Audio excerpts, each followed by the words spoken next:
क्या आपने कभी सोचा है कि आपकी बेचैनी, आपका डर, आपका अकेलापन, ये सब वास्तव में आपके शरीर में बह रही ऊर्जा के असंतुलन का परिणाम हो सकते हैं? उस रात जब आरफ सोया हुआ था, अचानक उसकी छाती में भारीपन महसूस हुआ, जैसे कोई अदृश्य शक्ति उसे झंझोड़ रही हो। उसने आंखें खोली और पहली बार महसूस किया उसके भीतर कुछ टूट रहा है और कुछ जाग रहा है।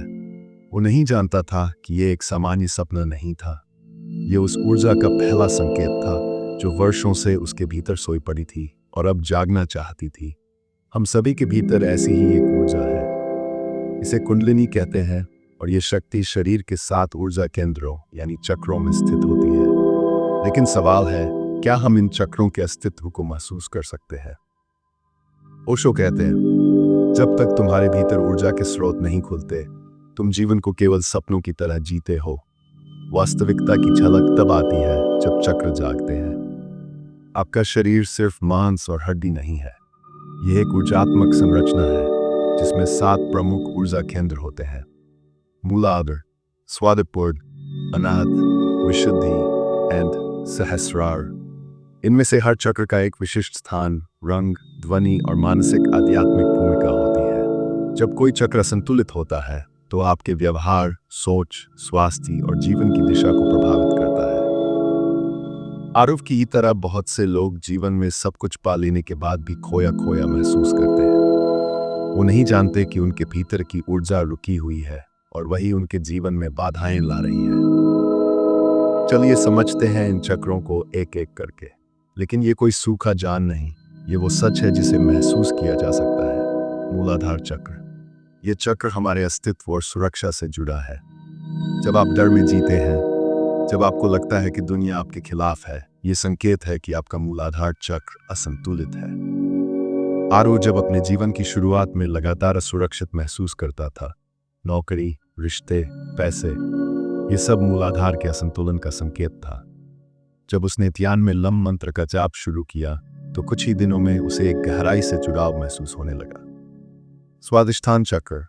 यह चक्र आपकी रचनात्मकता और भावनात्मक प्रवाह से जुड़ा है। जो लोग भावनाओं में अटके रहते हैं, जिनका मन अतीत में उलझा रहता है, वो इस चक्र के असंतुलन से पीड़ित होते हैं। आरव ने ध्यान के माध्यम से पुराने रिश्तों की पीड़ा को बाहर निकाला।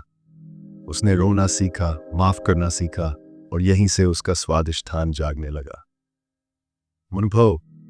यह शक्ति आत्मबल और निर्णय क्षमता से जुड़ा है।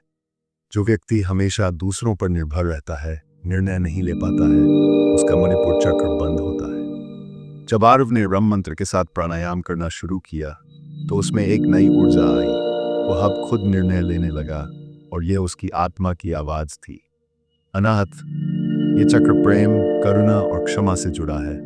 जब हम घृणा, ईर्ष्या, दर्द और अतीत की चोटें लेकर जीते हैं तो ये चक्र बंद हो जाता है।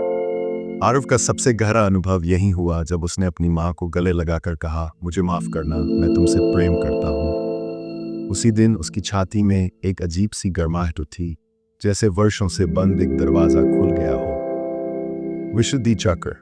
यह आपकी अभिव्यक्ति, सत्य और संचार से जुड़ा है। अगर आप अपने सच को नहीं बोल पाते या हर बार झिझकते हैं तो यह चक्र अवरुद्ध होता है। आरव एक बहुत शर्मीला इंसान था, लेकिन ध्यान और ओशो के प्रवचनों को सुनकर वह बोलने लगा, आत्मा की आवाज को व्यक्त करने लगा। आचा चक्र। यह अंतर्ज्ञान, दृष्टि और आत्मान से जुड़ा है। जो लोग बार बार भटकते हैं, आत्मसंदेह में जीते हैं, ये चक्र उनका मार्ग दिखा सकता है। एक दिन ध्यान करते हुए आरव को ऐसा लगा जैसे भीतर एक ज्योति जल रही हो। वह न रोशनी थी, न अंधकार, बस एक गहराई थी, मौन की। यह उसकी आज्ञा चक्र की पहली झलक थी। सहस्रार चक्र। यह चक्र परम चेतना, प्रेम से जुड़ाव और आत्मा के अंतिम स्तर का प्रतिनिधित्व करता है। जब यह जागता है तो व्यक्ति मैं और तू के भेद से मुक्त हो जाता है। आरव ने वर्षों की साधना के बाद अनुभव किया कि वह अकेला नहीं है। वह उसी विराट का अंश है जिसे वह बाहर ढूंढता रहा। उस दिन उसने ध्यान में न कोई शब्द जपा, न कोई विचार उठाया, बस मौन था, और वही उसकी मुक्ति थी। योगानंद कहते हैं, जब अंत चेतना जागती है तभी आत्मा को उसका घर याद आता है। तो क्या आप भी तैयार हैं अपनी चेतना को जगाने के लिए? चक्र जागरण कोई रहस्य नहीं, कोई जादू नहीं। यह आत्मा की वह यात्रा है जो भीतर से शुरू होकर ब्रह्म तक पहुंचती है। और ये यात्रा तब आसान होती है जब आप ऊर्जा को पहचानना सीखते हैं, उसे महसूस करते हैं। आपके भीतर वही ऊर्जा है जो एक साधक को परमात्मा तक ले जाती है। फर्क बस इतना है कि आप उसे जगाने को तैयार हैं। आज रात बस 10 मिनट मौन में बैठ जाए, रीढ़ की सीध में बैठिए, गहरी सांस लीजिए और खुद से पूछिए, मेरे भीतर कौन है जो हर दिन जी रहा है लेकिन अब तक सोया हुआ है। अगर ये वीडियो आपकी चेतना को छू पाया तो इसे दूसरों के साथ साझा करें, क्योंकि चेतना का प्रकाश बांटने से बढ़ता है। अगर ये सुनने के बाद आप अपने अंदर कुछ अलग ऊर्जा का अनुभव कर रहे हैं तो इसका मतलब आप जागृत होने के लिए तैयार हैं। किसी और को ये संदेश देना चाहते हैं तो वीडियो को लाइक करें और उसके पास शेयर करें। चैनल पर नए हैं तो सब्सक्राइब करें और कमेंट में ज़रूर लिखें, मैं तैयार हूं जागृत होने के लिए। धन्यवाद।